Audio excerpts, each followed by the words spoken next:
With oil prices soaring, a small but growing number of Americans are bracing for a global meltdown. They say they're ready, and they plan to ride it out comfortably amidst the chaos. Ivor Lothing is convinced the world is running out of oil. He spent the last 10 years getting ready for that day.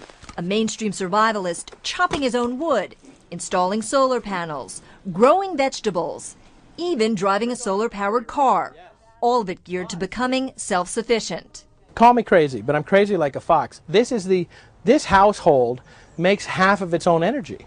I mean, half the 2/3 of the hot water, half the heat right there, small part of the electricity, half the gasoline. Lothing is a high school teacher who lives in Skowhegan, Maine, roughly 2 hours north of Portland.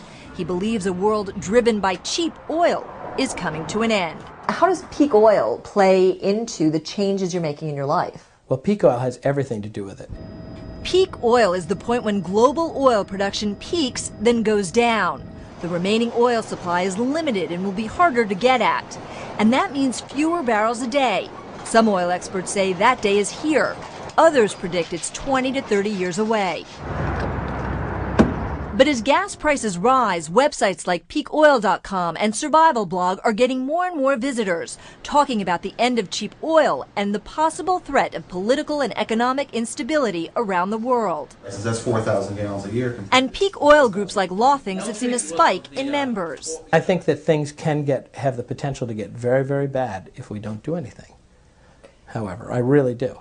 Unlike some survivalists, Lothing has not started raising chickens or stockpiling a year's worth of food and ammunition. But he is thinking of a bigger garden and maybe a small boat, just in case. There's disagreement as to whether we've hit peak oil. Roughly 85 million barrels are currently pumped every day. Some say the crisis could be averted by developing alternative fuels. As for Ivor Lothing, he says he's on his way to becoming self-sufficient and looks forward to going back to a simpler time.